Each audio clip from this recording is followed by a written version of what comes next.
Hello বন্ধুরা, good morning. তোমরা সকাল সকাল কি করছো? আর আজকে খুব গরম, আমি ওই জন্য সকাল সকাল রান্না করে নিয়েছি। চলো তোমাদেরকে দেখাই আজকে কি রান্না করেছি। ভাত, উচ্ছে কুমড়ো ভাজা, তার সাথে হচ্ছে ঢেঁড়স আলু ভাজা, আর ডিম আলু সেদ্ধ, আর লাল শাক, আর মাছ দিয়ে, আর পেঁপে দিয়ে, আর আলু দিয়ে ঝোল। এই দেখো, আমাদের এই গাছটা আমফানের আগে লাগানো হয়েছে। সেই পেঁপে আমাদের এখনও একভাবে দিয়ে যাচ্ছে। আর ওই যে সামনে থেকে এটা দেখাচ্ছি, এটা হচ্ছে বাঘ ধরেছে, ওইটা পাখি খাবে বলে রেখে দিয়েছে। আমাদের পেঁপে গাছে প্রচুর পেঁপে, আর প্রচুর মিষ্টি খেতে, আর গাছগুলো ভালো আছে। বন্ধুরা, শুভ বিকাল। কি করছো? খুব গরম, এত জলের টান ধরছে, মানে খালি বোতল জল শেষ হয়ে যাচ্ছে। তোমাদের কি অবস্থা এই গরমে বলো? আবার চলো এবারে সন্ধে দেবো। তোমাদের কি সবার সন্ধে দেওয়া হয়ে গেছে?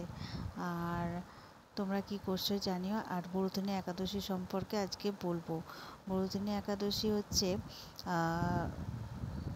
একবার কৃষ্ণকে মহারাজ যুধিষ্ঠির জিজ্ঞাসা করেছিল যে বৈশাখ মাসে কৃষ্ণপক্ষের একাদশীকে কী বলে। তখন কৃষ্ণ বলেছিল যে এটাকে বরুদিনী একাদশী বলে। এই এই একাদশী করলে মানে পরলোকে আর কি সৌভাগ্য প্রদান করে, আর সমস্ত পাপ দূরীভূত হয়। আর এই দিনে শ্রী মধুসূদনের পুজো করলে সৌভাগ্য, সমস্ত পাপ দূর হয়ে যায়। মুখটা এত চ্যাটচ্যাট করছে সন্ধে দেওয়ার পর যে পরিষ্কার করতে পারছি না, তাই একটু মুখটা পরিষ্কার করব। তোমাদের দেখাই, একটা গোলাপ জল দিয়ে আমি পরিষ্কার করি। তা সেই গোলাপ জলটা আমি কাশ্মীর থেকে কিনে নিয়ে এসেছিলাম, তাই তোমাদের সাথে দেখাচ্ছি। তোমরা বলো গোলাপ জলটা কেমন। এটা কাশ্মীর থেকে এনেছি। ওরা বলেছিল যে মুখেও দিতে পারবে, প্লাস বিরিয়ানিতেও তোমরা এটা দিতে পারবে, আর খুব ভালো। আর কেউ চাইলে সেটা অনলাইন অর্ডারও করতে পারবে, ওদের ইমেল অ্যাড্রেসও আছে।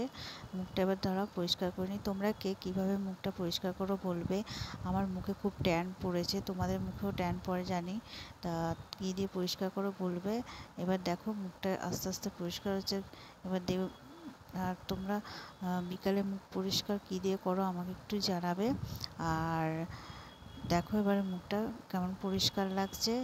আর ওটা খুব ভালো, আমার খুব ভালো লাগে। তবে আমি তখন দুটোই এনেছিলাম, ভেবেছিলাম পরে আর কি কাশ্মীর আবার যাব, আবার তখন কিনে নিয়ে আসবো। কিন্তু এখন তো যা পরিস্থিতি হলো সেটা তো আর সম্ভব নয়। বন্ধুরা, এই সবে রান্না করে এসেছি, এত গরম তার জন্য আর ভিডিও করিনি। রাত্রিরে রুটি আর কুমড়োর তরকারি করেছি, বিশেষ কিছু আর করিনি। আর তোমাদেরকে একটা জিনিস দেখাবো। আমাদের এখানে একজনের বেবি গার্ল হয়েছে, সে এখনও হসপিটাল থেকে আসেনি, তার জন্য আমি একটা কাঁথা বানাচ্ছি। সে যখন আসবে ঝুমঝুমের কাঁথা নিয়ে তাকে দেখতে যাব। দাঁড়াও, কাঁথাটা কী করে বানাবো তোমাদেরকে দেখাই। কাপড়গুলো সব সেটিং করে নিয়েছি, এবার সেলাই করব, সেলাই করে বানাবো। তবে এটা কচের সুতো নয়, এটা কি লাল সুতো আমি জানি না, খুব মোটা।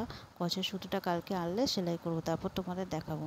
এখানেই ভিডিওটা তোমাদের শেষ করছি। কালকে আবার একটা নতুন ভিডিওতে দেখা হবে। তোমরা কে ভালো থেকো, আর প্রচুর পরিমাণে জল খাবে, আর সুস্থ থাকবে। আর কালকের ভিডিওতে তোমাদের আবার নতুন করে দেখা হবে। কালকে একটা বিশেষ দিন আছে, কালকে তোমাদের সাথে শেয়ার করব।